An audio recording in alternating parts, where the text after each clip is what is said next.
زیادہ تر دھارمک لوگ پوری طرح سے اچھے بھلے لوگ ہیں جیسے کہ آپ ہیں. میں نے ایسا کوئی سجھاؤ کبھی نہیں دیا کہ سبھی دھارمک لوگ برے ہوتے ہیں، بالکل نہیں. ایک تارکک کرم ہے جو آستھا میں وشواس کرنے سے شروع ہوتا ہے. اس بات پر آستھا رکھنا کہ آپ کا ایشور آپ کو کچھ کرنے کے لیے کہتا ہے اور پھر بھیانک کام کرنا، جیسے آتم گھاتی بم وسفوٹ، جیسے ومانوں کو گگن چمبی عمارتوں میں اڑا دینا. آستھا رکھنے والے زیادہ تر لوگ ایسے بھیانک کام نہیں کرتے. لیکن جو لوگ بھیانک کام کرتے ہیں وہ یہ مانتے ہوئے کرتے ہیں کہ وہ نیک اور اچھے ہیں، اور وہ سوچتے ہیں کہ وہ اپنے ایشور کی اچھا پوری کر رہے ہیں، تو وہ برے لوگ نہیں ہیں. وہ اصل میں اپنی نظر میں اچھے لوگ ہیں. وہ مانتے ہیں کہ وہ اچھے کام کر رہے ہیں، اور اسی لیے دھرم برا ہے، کیونکہ یہ آپ سے برے کام یہ منوا کر کروا سکتا ہے کہ وہ اچھے ہیں. حامی صاحب، کشمیر ہو یا فلسطین، بوسنیا ہو یا چچنیا، عراق ہو یا افغانستان، لبنان ہو یا تھائی لینڈ، ہر جگہ مقامی سیاسی تنازعات کو مذہبی شناخت دے کر ساری دنیا کے مسلمانوں کو ایک مشترکہ مسلح جد و جہد کا پیغام دیا جاتا ہے. تو ہم سب کیا مذہب تنازعات کو صرف ہوا دے سکتا ہے، ان کو ختم کرنے میں معاون نہیں ہو سکتا؟ جو چیز تنازعات کو ختم کرتی ہے وہ انسان کی تہذیب نفس ہے. انسان کا معاملہ جانوروں کا سا نہیں ہے. ایسا نہیں ہے کہ جس جبلت پر اللہ تعالیٰ نے اس کو پیدا کیا ہے وہ ساری زندگی اسی کے مطابق عمل کرے گا. انسان کو آپ تعلیم دیتے ہیں، اس کی تربیت کرتے ہیں، اس کے اخلاقی وجود کو توانا کرنے کی کوشش کرتے ہیں. امن کی ضمانت اس سے ملتی ہے. آپ یہ دیکھیے کہ دنیا کی تاریخ میں جب کبھی بھی لوگوں کی تہذیب نفس ہو گئی ہے، آپ نے ان کو وہ ثقافت سکھا دی ہے، ان کے اندر ایک کلچر پیدا کر دیا ہے کہ وہ دوسرے انسانوں کے معاملات کو بھی صحیح رخ سے دیکھیں اور اپنے اخلاقی وجود کی صحیح تعمیر کریں، اس سے امن پیدا ہوا ہے. لیکن اگر آپ نے یہ محنت نہیں کی تو پھر مذہب ہو یا کوئی چیز، ہر چیز کو آپ مس انٹرپریٹ کر دیں گے، اس کی غلط تعبیر کر دیں گے، اسے اپنے مقاصد کے لیے استعمال کر لیں گے. اصل میں یہ انسان ہے جس کے اندر مفادات، خواہشات، رغبات اور اس طرح کی اور بہت سی چیزیں ہیں جو ایک طوفان کی طرح امڑ رہی ہوتی ہیں. ان کو اگر آپ بے لگام چھوڑ دیں اور ان کی تہذیب نہ کریں، ان کے اندر ایک ثقافت نہ پیدا کریں، ان کے اندر ایک کلچر کی آبیاری نہ کریں، تو یہ سب چیزیں ایک طوفان اور ایک سیلاب بن جاتی ہیں، اور اس سیل بےکراں کو روکنا ممکن نہیں ہوتا. سوال یہ ہے کہ مذہب جس طرح تنازعات کو ہوا دیتا ہے کشمیر میں، فلسطین میں، بوسنیا میں، چچنیا میں، اسی طرح جو مذہب کا اجتماعی سطح پر ظہور ہے، جب بھی ہوتا ہے کانفلکٹ کریٹ ہوتا ہے دنیا میں. تو کیا اس سے بہتر حل یہ نہیں ہے کہ مذہب کا اجتماعی سطح پر ظہور عالمی معاملات میں اس سے گریز کیا جائے؟ ایسا نہیں ہے کہ مذہب ہوا دے رہا ہے، یعنی لوگوں کے مفادات ہوا دے رہے ہیں، لوگوں کی تہذیب نفس کی کمزوری ہوا دے رہی ہے، لوگوں کے سیاسی معاملات اور سیاسی معاملات سے ان کی وابستگی ہوا دینے کا باعث بنتی ہے. مذہب کو وہ اٹھا کے اس کے لیے استعمال کر لیتے ہیں. اور چونکہ مذہب ایک ایسی چیز ہے جس کے ساتھ لوگوں کی بڑی غیر معمولی وابستگی ہوتی ہے، جب مذہب کی بنیاد پر آپ بات کرتے ہیں تو انسان بسا اوقات اپنی عقل کو بھی معطل کر کے بیٹھ جاتا ہے. ایران کی جو حکومت ہے سرکاری سطح پر خفیہ طریقے سے حزب اللہ کی مدد، مالی مدد بھی کرتی ہے، انہیں اسلحہ بھی دیتی ہے اسرائیل کے خلاف. تو کیا آپ کے خیال میں درست ہے؟ اسلام میں اس کی اجازت نہیں ہے. اسلام میں جنگ آپ کبھی خفیہ طریقے سے نہیں کرتے. اسلامی قانون کی روح سے جب بھی آپ کو جنگ کرنی ہے علانیہ کرنی ہے. پوری جنگ کے وسائل نہ ہو تو پھر گوریلا جنگ ہی کرنی پڑے گی نا، اور وہ خفیہ ہوگی. اگر آپ کے پاس پوری جنگ کے وسائل نہیں ہیں تو ازراہ کرم دنیا کا امن برباد نہ کریں، پھر آپ پرامن ذرائع سے جد و جہد کریں، سیاسی ذرائع اختیار کریں، دنیا کے اخلاقی وجود کو آواز دیں. پھر آپ کو یہ طریقے اختیار کرنے چاہیے. آپ اسلام کا نام لیتے ہیں اور اسلام کے اخلاقیات کی پابندی کرنے کے لیے تیار نہیں ہیں. اسلام میں جہاد کا حکم کسی فرد کو نہیں دیا گیا، کسی گروہ کو نہیں دیا گیا، کسی جماعت کو نہیں دیا گیا. مسلمانوں کو بحیثیت جماعت حکم دیا گیا ہے. آپ نے یہ فرمایا کہ مسلمان اس پر تو متفق ہے. دیکھیے بات یہ، ریاست تو اس کا ظہور ہے نا، یعنی مسلمان ایک قوم ہے، ایک پوری کی پوری قوم کی حیثیت سے ان کی کوئی ریاست کو جہاد کی اجازت دے دیتے ہیں اس کی پارلیمنٹ کو، جیسے ریاست کوئی الہامی مقدس ادارہ ہے.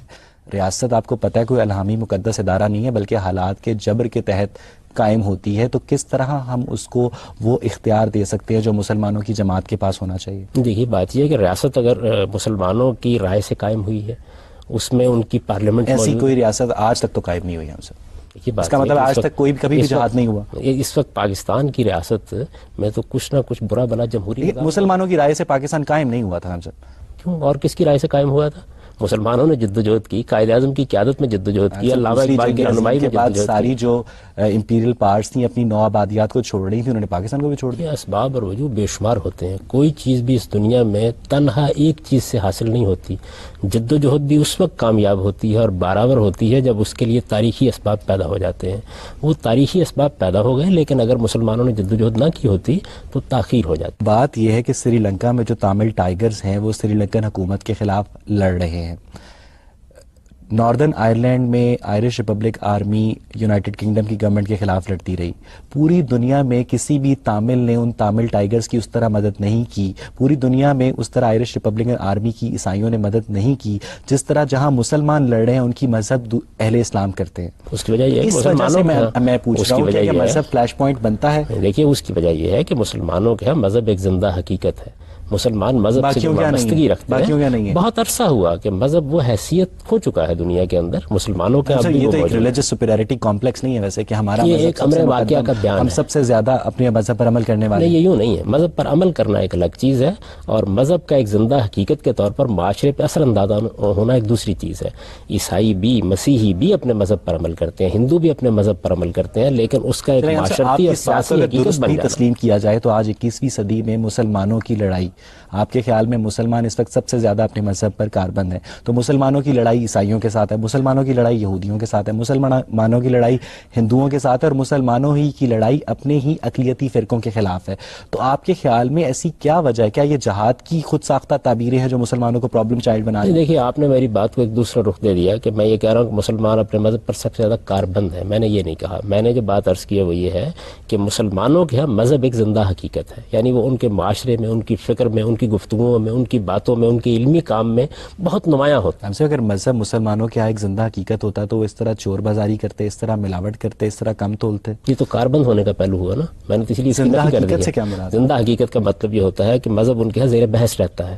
مذہب ان کے ہاں فکری سطح پر زیر بحث رہتا ہے، زیر عمل نہیں رہتا. ظاہر بات ہے اگر زیر عمل ہوتا تو صورتحال یہ نہ ہوتی. کہ آج مسلمان واقعی دنیا میں ایک پرابلم چائلڈ کا کردار ادا کر رہے ہیں. یہ بات یہ ہے کہ دنیا نے بہت سے مسائل خود بھی پیدا کر رکھے ہوئے ہیں. سوال یہ ہے کہ اگر اسرائیل کا وجود اتنا ناجائز نہ ہوتا، اس طریقے سے فلسطین کے علاقے میں ایک حکومت قائم کرنے کی دنیا جدوجہد نہ کرتی، پوری دنیا اسرائیل کو ایک حقیقت کے طور پر منوانے کے لیے نہ تل کھڑی ہوتی، تو رد عمل بھی اتنا شدید نہ ہوتا. اسرائیل پر میں آپ کا آرگومنٹ تسلیم کر لیتا ہوں. باقی علاقوں میں کیا ہے؟ کشمیر میں یہی صورتحال ہے. دیکھیے کشمیر کے معاملے میں بھی، کشمیر کے معاملے کو ذرا تھوڑی دیر کے لیے دیکھ لینا. ایک سادہ اخلاقی اصول تو یہ ہے کہ کشمیر کے لوگوں سے پوچھ لیا جائے، لیکن دنیا اس سادہ اخلاقی اصول کی پشت پر اس طرح کھڑی ہونے کے لیے تیار نہیں ہوئی جس طرح کہ اس کو ہونا چاہیے. اب اس کا نتیجہ کیا؟ اس کا نتیجہ یہ کہ اس کا بھی رد عمل پیدا ہوگا. صاحب کو پتہ ہے اس وقت مسلمانوں نے پوری دنیا میں کتنی مسلح تحریکیں شروع کر رکھی؟ بے شمار. 62 منیمم اندازہ 62 کا ہے. باقی مذہب کے پیروکاروں نے کبھی اس طرح کی مسلح تحریکیں شروع نہیں کی. اسلام جس کے نام کا مطلب ہی سلامتی ہے اور اس کے پیروکار اس طرح بات بات پر اسلحہ لے کر نکل کھڑے ہوں تو کیا میسج جائے گا دنیا تک ہمارا؟ ہم سب اس کا باتم کر رہے ہیں. ہم یہ کہہ رہے ہیں کہ یہ اسلام کی غلط تعبیر ہے، بتانے کی کوشش کر رہے ہیں کہ اسلام یہ نہیں چاہتا، لیکن مسلمانوں کے ساتھ کیونکہ معاملے کی نوعیت ایسی بن گئی ہے کہ ان کے سیاسی مفادات مجروح ہوئے ہیں. ہم سب غیر مسلم تو ہم پہ ہنستے ہیں، وہی تو ہنستے ہیں یہ دیکھ کر کہ کامدی صاحب یہ فرماتے ہیں کہ اسلام کی غلط تعبیر ہے. ادھر مولانا صوفی محمد یہ فرماتے ہیں کہ اسلام کی صحیح تعبیر یہ ہے. وہ یہ کہتے ہیں کہ یہ لوگ آپس میں اسلام کی ایک تعبیر پر متفق نہیں ہو سکتے، تو کس طرح یہ اپنا مذہب ہم تک لانے کا باعث بن سکتے ہیں؟ یہ بدقسمتی ہے ہماری. میں نے تو آپ سے عرض کیا کہ ہم سب اس کا باتم کر رہے ہیں، لیکن سوال یہ ہے کہ اس کا حل کیا ہے. اس کا حل یہ ہے کہ پوری دنیا ہنسنے کی بجائے اس صورتحال کو سمجھنے کی کوشش کرے، اور جس جگہ پر عالمی طور پر بے انصافیاں ہو رہی ہیں ان کا بھی اسی طرح سے نوٹس لیا جائے. آپ دنیا کا اگر مطالعہ کر کے دیکھیں تو اس وقت بھی دنیا کی طاقت جن قوموں کے پاس ہے، کیا فی الواقع وہ اعلیٰ اخلاقی اصولوں پر معاملہ کر رہے ہیں؟ تو میں یہ کہتا ہوں کہ آپ مذہب کو بار بار کیوں زیر بحث لاتے ہیں؟ اصل چیز یہ ہے کہ تہذیب نفس ہونی چاہیے. آپ کے خیال میں to cut the long story short, مذہب دنیا میں امن کا باعث بھی بن سکتا ہے اور جنگ کا باعث بھی بن سکتا ہے؟ دیکھیے مذہب تو ایک ایسی حقیقت ہے کہ آپ اس کو صحیح طریقے سے دیکھیں گے تو وہ دنیا کے اندر تہذیب نفس کا ذریعہ بنے گا.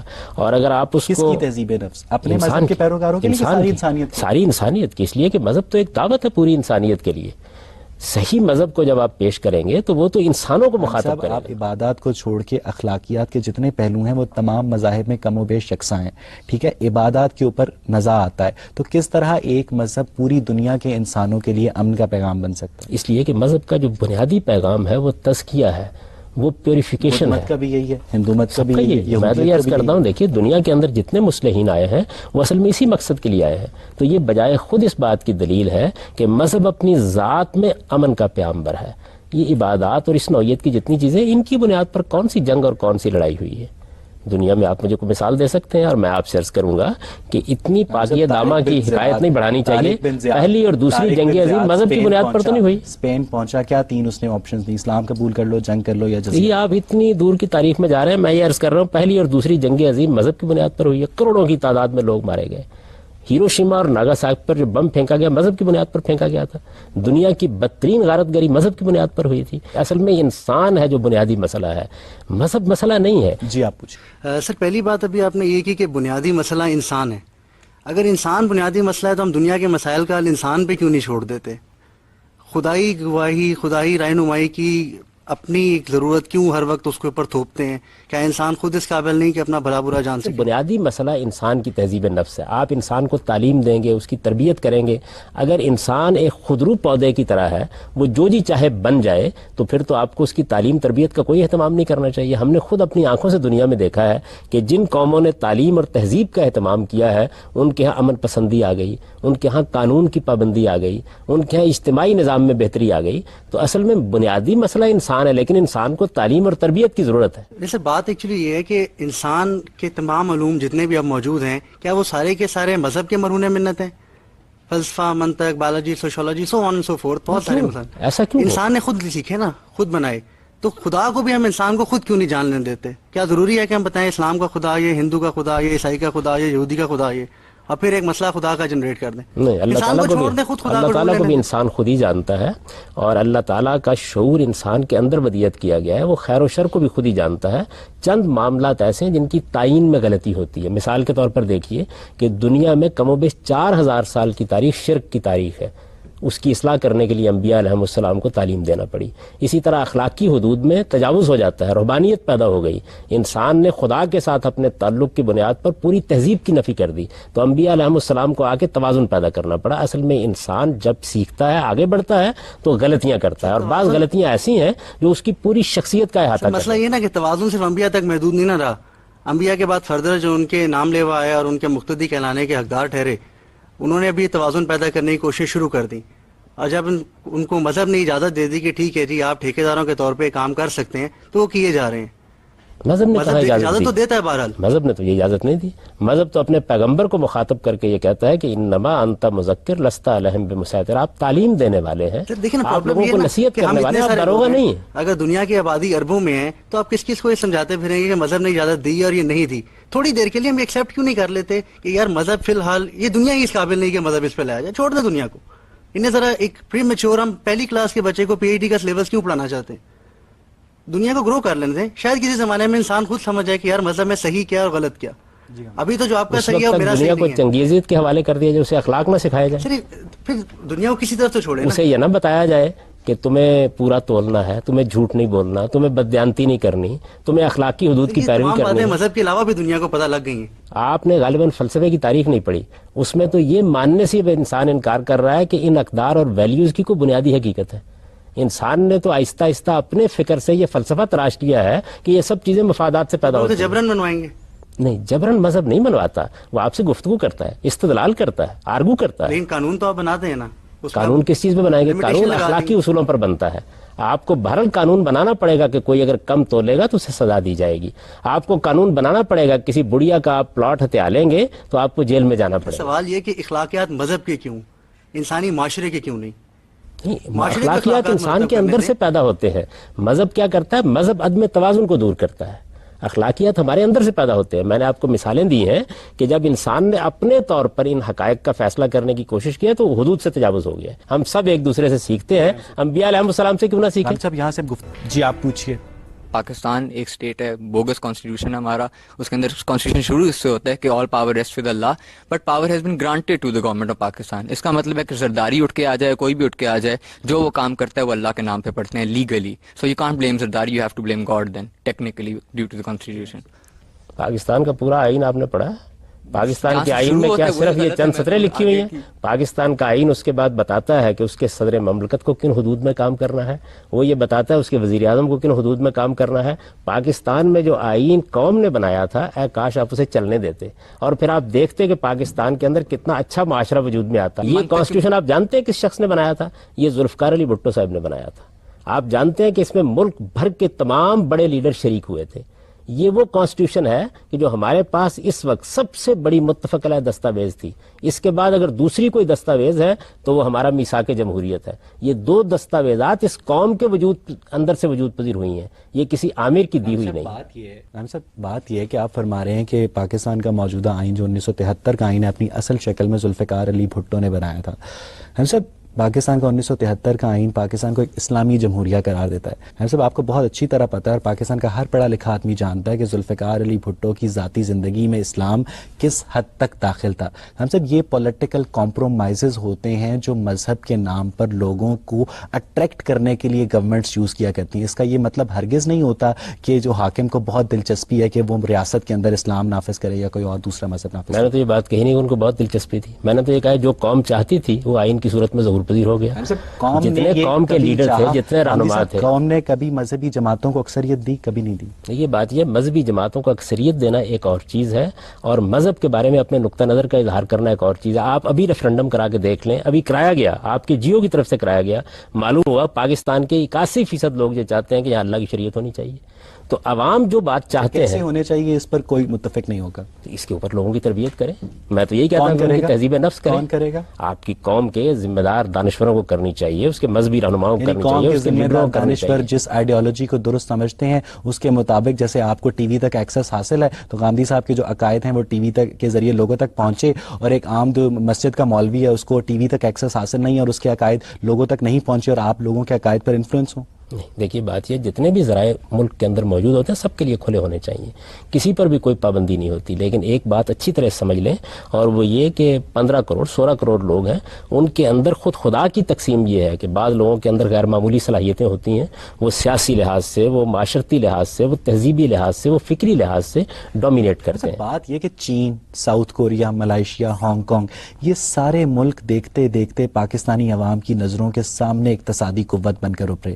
1965 میں ساؤتھ کوریا اور پاکستان کا G D P, South Korea کا جی ڈی پی پاکستان سے بھی کم تھا، اور آج وہ ایک اقتصادی قوت بنا ہوا ہے. ہم سب ان سارے ممالک میں ان کی حکومتوں نے وہاں اقتصادی ترقی کے اوپر توجہ دی، جبکہ پاکستان میں جہاں پہلے عوام روٹی، کپڑے اور مکان کو ترستے تھے، آج بجلی کو بھی ترس رہے ہیں. وہاں جو ریلیجس فنڈامنٹلزم ہے وہ بہت زیادہ گرو کر گیا ہے. تو کیا آپ اقتصادی ناہمواری کو بھی ایک ایسی وجہ سمجھتے ہیں؟ اس میں کیا شک ہے؟ دیکھیے اقتصادی ناہمواری اس میں بہت کردار ادا کرتی ہے، جہالت بہت کردار ادا کرتی ہے. ہم نے اپنی تعلیم پر خرچ نہیں کیا، پھر ہمارے ہاں بار بار آمریتیں آئیں، جمہوریت کا راستہ روکا گیا. یہ بے شمار عوامل ہیں جنہوں نے ہمیں اس مقام تک پہنچا دیا ہے. تو اس کا یہ طریقہ نہیں ہے کہ آپ سارے کے سارے لوگوں کو یہ کہیں کہ تم بھاڑ میں جاؤ، ہم اس ملک کے بارے میں یہ فیصلہ کرنے والے ہیں. بہرحال فیصلہ عوامی کو کرنا ہے. عوام کو آپ جتنی تربیت دیں گے، جتنی تعلیم دیں گے، جتنے ان کے شعور کو بہتر کریں گے، بہتر افکار کا اور بہتر کردار کا ظہور ہو جائے گا. جی آپ. ہم یہ سمجھتے ہیں اور ہمیں شروع سے یہ سکھایا گیا ہے کہ اسلام ہی ہے جو تہذیب نفس کرے گا. تو جب ہم اسلام پہ ہی کلیئر نہیں ہے کہ دراصل اسلام کون سا ہے، وہ جو دیوبند کہہ رہا ہے، وہ جو شیعہ کہہ رہا ہے، وہ جو وہابی کہہ رہا ہے، تو ہم کون سے والے اسلام کو اپنی تہذیب نفس کی بنیاد بنائیں گے؟ اور تہذیب نفس کی بنیاد بنانے کا ہم انتظار کریں گے جب تک جنگ ہے تب تک جہاد بھی ہے، ہمیں یہ ماننا پڑے گا. اور جہاد کا صرف آپ نے کہا کہ جب تک ہمارے پاس کوئی حربی قوت نہیں ہوگی تب تک ہم جہاد کرنا خودکشی کرنے کے مترادف ہے. ہمارے پاس حربی قوت آئے گی ہی نہیں کیونکہ ہم انہی ڈسکشنز میں بزی رہیں گے. حربی قوت کہاں سے آئے گی؟ تو ہم آواز بھی نہیں اٹھائیں گے. اس کی ضرورت کیوں ہے کہ آپ پہلے مرحلے پر حربی قوت پیدا کر کے لوگوں کے خلاف اعلان جنگ کر دیں؟ دنیا کے اندر بہت سے کام آپ استدلال سے، آپ دعوت سے، آپ تبلیغ سے، آپ تعلیم سے حاصل کرتے ہیں. دنیا میں اس وقت سیاسی جدوجہد کے بہت سے راستے کھول دیے گئے ہیں. آپ اپنا مقدمہ دنیا کے سامنے پیش کریں، اعلیٰ اخلاقیات کی بنیاد پر دنیا کے ضمیر کو آواز دیں. مرحلہ اس وقت تک تھا جب تک اسلام دوسرے مذاہب کے مابین ٹیبلز تک محدود تھا اور اسے ڈسکشن کیا جا رہا تھا. اس وقت تک جب تک تلوار نہیں اٹھائی گئی تھی. اب جب کہ تلوار اٹھا لی گئی ہے تو اب یہ بات یہ ہے کہ کنہوں نے تلوار اٹھائی ہے؟ تلوار بھی مسلمانوں ہی میں کچھ لوگ ہیں جنہوں نے اٹھائی ہے. ان کو بھی آپ کو اسلامی کی دعوت دینی پڑے گی. اگر آپ ان کے سامنے اسلام کی صحیح تصویر رکھیں گے اور ان کو بتائیں گے کہ تم جن مقدمات پر کھڑے ہو اس میں یہاں غلطی ہے, یہاں تم نے مذہب کو مس انٹرپریٹ کیا ہے, یہاں تم قرآن مجید کو غلط سمجھے ہو, یہاں تم پیغمبر کے ارشاد کو غلط سمجھے ہو, وہ تبھی آپ کی بات مانیں گے. آپ کے پاس کوئی راستہ اس کے سوا نہیں ہے کہ آپ اپنی قوم کو ایجوکیٹ کریں. فرما رہے ہیں کہ مسلمانوں کو جب تک ایک خاص حربی قوت حاصل نہ ہو جائے دنیا میں جنگ سے یا جہاد سے گریز کرنا چاہیے. ہم سب آپ کی اس بات کو اگر درست تسلیم کر لیا جائے تو آج دنیا میں اگر کوئی بھی جہادی, فرض کرے سارے جہادی آپ کو اس وقت ٹی وی پہ دیکھ رہے ہیں, تو ان سب کو اپنی بندوقیں پھینک دینی چاہیے اور اگلے 50 سال تک تو کم از کم کوئی جہاد نہیں ہو سکتا. یعنی میں یہ سمجھتا ہوں کہ ان کو بندوقیں پھیلوا کے پھینک دینی چاہیے اور اصل مسئلے کا تجزیہ کرنا جو چاہیے. ہلکے ہیں آپ کے اوپر یہودی ہونے کا, ایجنٹ ہونے کا الزام میری گزارش سن لیجیے, میں اس ملت کے ساتھ محبت رکھتا ہوں, میں جانتا ہوں کہ یہ خودکشی کر رہی ہے, مجھے معلوم ہے کہ اس وقت اس کو کیا کرنا چاہیے. یہ شکست کھا گئی ہے علم کے میدان میں اور یہ ایک دوسرے میدان میں لڑکے برتری حاصل کرنے کی کوشش کر رہی ہے. اس کو علم کو اپنا موضوع بنانا چاہیے. جب تک آپ علم کو اپنا موضوع نہیں بنائیں گے, دنیا پر اس وقت علم حکومت کر رہا ہے, آپ علم کا مقابلہ ہتھیاروں سے نہیں کر سکتے. یعنی آپ ایک میری رائے ہے, دیں گے, آپ اسرائیل کو اجازت دیں گے, آپ ہندوستان کو اجازت دیں گے کہ وہ مسلمانوں پر چڑھ دوڑے, مسلمانوں پر حملہ کرے اور ہم جواب میں کہیں کہ ہم تو کیمسٹری پڑھ رہے ہیں, ہم تو فزکس پڑھ رہے ہیں, ہم لڑیں گے نہیں بھائی. کہ یہ آپ ایک ایسی بات کر رہے ہیں, کون چڑھ دوڑے گا؟ دنیا کے اندر کچھ تبدیلیاں آ چکی ہوئی ہیں. عراق نے کوئی اقدامات نہیں کیے تھے, صدام حسین صاحب نے کوئی اقدامات نہیں کیے تھے, پہلے انہوں نے چڑھ دوڑنے کا اقدام کیا تھا, پھر دنیا کو موقع دیا اس بات کا. میں یہ گزارش کر رہا ہوں کہ جب کوئی فی الواقع ہم پر چڑھ دوڑے گا تو پھر لڑ لیں گے. پہلا مرحلہ یہ ہے کہ ہمیں امن چاہیے. صاحب 11 ستمبر کے حملے ہوئے, 19 سعودی ہائی جیکر اس پہ ملوث پائے گئے, بالی میں بم دھماکے ہوئے اس میں مسلمان ملوث پائے گئے, میڈرڈ میں دھماکے ہوئے اس میں مسلمان ملوث پائے گئے, لنڈن میں دھماکے ہوئے اس میں مسلمان ملوث پائے گئے. اب جو ایک مغرب میں بسنے والا عام آدمی ہے جس کو یہ نہیں پتا کہ اسلام کوئی ایک مونولیتھک اینٹی نہیں ہے, اسلام اس طرح دہشت گردی کی ترغیب نہیں دیتا جس طرح یہ مسلمان کر رہے ہیں, لیکن وہ بہرحال مسلمانوں اور اسلام کے خلاف معاندانہ جذبات رکھے گا اور فطری طور پر رکھے گا. تو آپ کیسے دیکھتے ہیں اس صورتحال کو؟ میرے نزدیک یہ بڑی تشویش کی بات ہے, اور یہی وجہ ہے کہ ہم میں سے ہر شخص درد مندی کے ساتھ یہ محسوس کرتا ہے کہ اس معاملے کو ختم ہونا چاہیے. ہمیں اپنے بھائیوں کو سمجھانا چاہیے کہ اس وقت انہیں کیا لایا عمل اختیار کرنا ہے, اس میں جو غلطی ہو رہی ہے اس غلطی پر انہیں متنبع کرنا چاہیے. سارے مسلمان اس میں لگے ہوئے ہیں, مسلمانوں کے علماء, مسلمانوں کے دانشور, مسلمانوں کے مذہبی مفکر, سب اس غلطی کو واضح کرنے کی کوشش کر رہے ہیں. دنیا بھر میں کر رہے ہیں, امریکہ میں کر رہے ہیں, یورپ کے ممالک میں کر رہے ہیں. بہت کم تعداد ہے ان لوگوں کی یہ اس نقطہ نظر کے حاملین ہیں. اسلام جب آیا الیوم اکملت لکم دینکم ولی دین, ہم نے تم پر ہدایت مکمل کر دی. تو ہم سب اب جو علماء فتوے صادر کرتے ہیں تو یہ ذرا کائنڈلی فرمائیے گا کہ فتووں کا شریعت میں کیا مقام ہے, ان کا کیا اوریجن ہے, اور کیا فتووں سے گریز کر کے اس مذہبی شدت پسندی سے بچا نہیں جا سکتا؟ یہ بات, یہ میں تو اس کا قائل نہیں ہوں کہ ہمیں فتوے صادر کرنے چاہیے, ہمیں اپنا نقطہ نظر بیان کرنا چاہیے. یہ بھی تہذیب نفسی کا مسئلہ ہے. اگر آپ لوگوں کی تہذیب نفس کر کے ان کے حدود کا ان کو احساس, یہ آپ نے ایک اور بم پھاڑ دیا. 1430 سالوں سے علماء جو فتوے صادر کرتے آ رہے ہیں, آپ نے ان سب کی نفی کر دی. میرے نزدیک تو جو ہمیں تعلیم اللہ تعالیٰ نے دی ہے وہ یہ ہے کہ ہم ایک متوازی جگہ پر کھڑے ہوں, کبھی فتویٰ دینے کا طریقہ اختیار نہ کریں بلکہ ہم اپنی رائے بیان یعنی کریں. آپ ہم فتوے کو انسان ہیں. شریعت سے متصادم سمجھتے ہیں؟ میرے نزدیک دیکھیے بات یہ ہے کہ انسان کا یہ کام ہی نہیں ہے کہ وہ اس جگہ تک چلا جائے. یہ اللہ اور اللہ کے یعنی پیغمبر کسی کا کام انسان کو یہ حق حاصل نہیں ہے کہ وہ دوسرے انسان کو کافر قرار دے, اس کے خلاف جنگ کا اعلان کرے. ہرگز نہیں. اس کا حق یعنی اس طرح کسی عالم کو بھی حق حاصل نہیں ہے کہ وہ کسی دوسرے عالم کے خلاف یا کسی دوسرے مسلمان کے خلاف فتویٰ دے. اس کا کام صرف یہ ہے کہ وہ اپنی رائے. یعنی آپ فتوے سے مکمل طور پر انکار کریں؟ میں تو کبھی نہ دیتا ہوں نہ اس کو پسند کرتا ہوں. یہ کام تو اللہ کے پیغمبر کا ہے کہ وہ ورڈکٹ دیں کسی معاملے میں.